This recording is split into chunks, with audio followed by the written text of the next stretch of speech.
Hey all, this is Val here. Today we have an Epic 7 video and we are bringing you how to cleave. It's actually been a question I've gotten quite often in my Discord, in some of my videos. They've asked for stats, but I've never really explained how the teams work or what constitutes a good cleave team, and I'm going to get into that now. Alright, so what constitutes a good cleave team? You're going to need a few things. There is an easy win in cleave, okay? Lots says you win the game. Literally, that's what it comes down to. And I don't mean that as an exaggeration. If you have lots and you have says, you just win. I mean, that's how it goes. Really what you want to invest to if you have this combo is you want to max skill 2 for lots, right? This gives him 100% combat readiness. He will give 1 unit. In this case, that would be your says. The next thing you'd have to do is make him super speedy, way faster than this. You're talking about 240, 250 speed for him. And then you just win. What happens is he gets first turn. He goes over to says. Your says is going to want to have some pretty beefy stats. Anything over 4K is great. I do recommend 100% crit and at least 200% crit damage. But with stats like that, and you want to go ahead and, if you can, and max out skill 3, basically lots goes, gives him the turn, you burn this, and then everyone dies. Now the artifacts for both of those, you want Wind Rider. How says his cleave works, because I do get this question quite often, is as you are going up, so he snatches the enemy, he goes up, right? This is all damage, just normal damage calculation, nothing special or fantastic. However, when things get interesting is when he comes back in and he kills the unit. That is when Wind Rider comes in. So then he immediately applies the 48% extra damage, goes into stealth, and that 48% damage is added to the after effects of this ability. If you read this last line here, if the enemy dies, inflicts additional damage to all enemies proportional to the caster's attack. So it dies, you proc this 48% attack, then it does the AoE damage, cleaning out the rest of the units. So something interesting about that is that says is ice. However, let's say you grab a Judith, right? You grab a Judith, you travel up. When she explodes at the end and you kill her, that AoE damage is not based on ice, it is based off of fire. An easy way to test this is if you grab, for instance, a Judith and say they have a Diane and they have a Biken in there, you'll notice that Biken will take more damage because of elemental disadvantage to fire, while Diane will take less damage. So that's just kind of the testing I've done. If you guys have seen different or ran into different experiences, please leave that down in the comments below. Alright, so that's the easy win button, right? That's the super easy. Lots says. But let's say you don't have a says, let's say you don't have a lots. What makes a good team and how do you win? So first of all, you have to win the speed battle. In today's meta, everything is about speed. Your options really are lots. You've got rusage, you've got scurry. You need someone to give you that turn 1. Typically in a cleave team, if you get turn 1, you do win. If you can get turn 1 without buffs, even better. Because of units like Gerardo, who every time you buff, his guy will get some combat readiness, as well as ML Ball. As long as his skill 2 is available, he will get 15% combat readiness at the end of a turn. So if you can do it without buffing to avoid those 2 units, you will be pretty freaking amazing. In my case, I do need Ruzit, so those teams are pretty toxic to me. Keep that in mind when you don't have units fast enough on their own to do it and you are relying on a combat readiness buffer that uses a buff. To counter that, you can use units like Scurry or S-Rose. They work by not using buffs. S-Rose works by reducing the other team's combat readiness, allowing your team to go first. And Scurry does it just by giving you raw combat readiness through his own damage. Keep in mind that he does have to crit for this to occur, so you do want high critical chance. That is really your first component. The guy who passes the baton, if you think about it. If you look at it like a relay race, you want to go from one unit to the next unit in the correct order. So once you've secured whoever you want to give combat readiness, whether it be Ruzit, Scurry, or whoever, the next thing you need is some type of buffer. Now we have a lot of choices in this game. I'll just go through some of them. But keep in mind, if you don't have my units, it really doesn't matter as long as you have a unit that can perform the job. Now, if you already have everyone really, really fast and your Ruzit has gone, so you don't need additional combat buffs to get your team up, then a good solid choice who's also speedy is Diane. Diane provides critical chance reduction as well as an attack buff. She does not offer any combat readiness at all. This is an option for people who already have speedy teams. All they needed really was Ruzit or Scurry to give them turn 1, and then they can just start the destruction from there. So she is a solid choice for people in that situation. If you do not have enough combat readiness or you don't have a Gerardo to help you steal the turn from the other unit, then likely you would want to avoid using Diane as an option due to her lack of combat readiness support. The next unit we've already talked about is Auxiliary Lots. Auxiliary Lots packs a combat readiness buff for 1 unit as well as an attack buff. I highly recommend them because just with Auxiliary Lots and Says, you can pretty much win your cleave 90% of the time as long as you are picking your targets correctly. After that, we also have Requiem Roar. Requiem Roar does not provide an attack buff, however, she does provide armor break and additional combat readiness for your whole team. So if you're in a situation, maybe you have a self buffer, maybe you just decide you don't need the combat buff because your unit is so tanky, then you can go with Requiem Roar, who can armor break the target that you would like to destroy with Says, or whoever you choose to use as Cleave, and then she will provide additional combat readiness, helping your team push further ahead and securing team 1 for your entire team.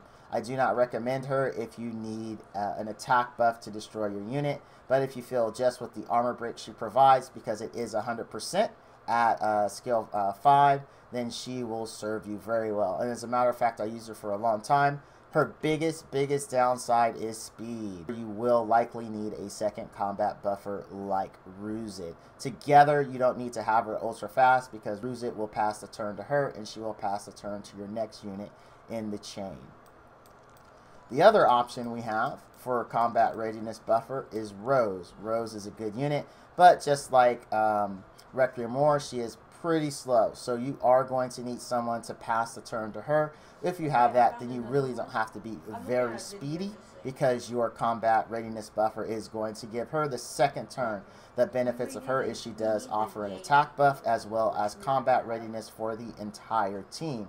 I actually really like her. I think she's a good unit and an excellent follow-up to a Ruzit or a Scurry. Now, again, if you don't have these units, don't worry about it. As long as you have units that perform the same task and will fit in your speed tuning, this will work absolutely just fine. So now that you've got your combat readiness buffers, you're buffed, who attacks next, what happens? There's a lot of ways you can go from this point. If you feel like you're not going to be fast enough and you need some extra security, you can add in a Gerardo. Gerardo, what he'll do is if you do get passed up by the enemy Ruzit, the enemy Ruzit will go, and if your Gerardo is fast enough, that'll immediately give him the turn. He can then use S3 to reduce the combat readiness and dispel any buffs that they may have gained, thus giving your combat buffer a chance to go and stealing the turn. He's a safe option. I use him for that very reason that my team isn't super speedy, and he does have the added effect of stealing the turn for me, thus giving me the win. And you can see from my previous videos, my Says and Gerardo video, that he works extremely well. Also, if you so choose, you can put in another DPS unit like Clarissa. Clarissa is a good choice for a second unit if you don't have a Says. She does excellent AoE damage. If you've managed to kill someone, her secondary passive is amazing. It does a lot of damage. As you can see, I relied on her in the beginning. So remember I talked about if you don't have a Says or you don't have a lot, so what's your team look like? Clarissa is a perfect addition to that. Now, if you're using someone like Clarissa and you don't have a Says, your next best option for your fourth and final slot will be Bologna. Bologna, I cannot tell you, is just amazing. She is my favorite unit currently in the game. She is perfect in a Cleave team because she is fast. Her devotion skill really doesn't bring much to the table, but if you run her with someone like Clarissa who has an attack percent, it will help her do more damage. Now, I do recommend for her Rosa Hergana overall. I know in a Cleave team you're really not worried about turn 2, which is where this really comes into effect. But I really like the artifact. It's good. And if you're a person who does not like to switch artifacts because you want to use your Bologna in other places, you don't want to have to switch from this to something else for your Cleave team, it'll work just fine. I used it for her and I didn't have any issues. Pay attention to your speed tuning and making sure that your units move in the correct order. To do that, there needs to be a 10 speed difference or 11 speed difference between all of them. In a 10 speed difference, you still can have a unit move out of turn just based on the plus or minus speed thing, which I absolutely hate. It's just annoying. But that's really all you need for a Cleave team. A guy to give you a unit to give you number 1, a unit to buff, a unit to armor break, and then a unit to just wipe the board. Like how to pick teams. So take a look at this team. Right here they do have 2 buffers and we have a Gerardo. So even if we lose, we know that we can go ahead and steal the turn if Gerardo makes the magic happen, right? So let's try it out. Let's see what happens. Okay, so let's talk about how we would want this to go. Unfortunately, or fortunately, my Ruzit and my Lots are very close, but it doesn't matter. If my Lots gets the turn, we just S2, give it to Says, everybody dies. If Ruzit gets it, Ruzit, Lots, Says. If the enemy team gets it, it's their Ruzit, then my Gerardo comes into play. That's our safe card. So that way we hope we can get combat reduction just in case their Ruzit goes to push them back to give either my Ruzit or my Lots the turn. Whichever one of these gets the turn, it's pretty much end game after that. The only time the Gerardo fails, and keep this in mind if you are using Gerardo, is if your Gerardo is not fast enough to cut whoever their Ruzit or Scurry gave the turn to. That is the only time really Gerardo will let you down, as well as, of course, failing the combat reduction. But let's see how this one goes. Don't let your guard down. So there Ruzit gets it. Strange. Gerardo cuts, and you look at the list. All we have to do is push Rose back. Because Rose, likely they have her S3 at least giving her 20%. I think by default it's 20. So that would catapult them to the top. So it's important we push her back, but that's really the only unit we need to push back. Let's see if it happens. Gerardo could fail. He has failed before. Not this time, though. So our Gerardo pushes it back, giving the turn to our Ruzit. And it's over after that point.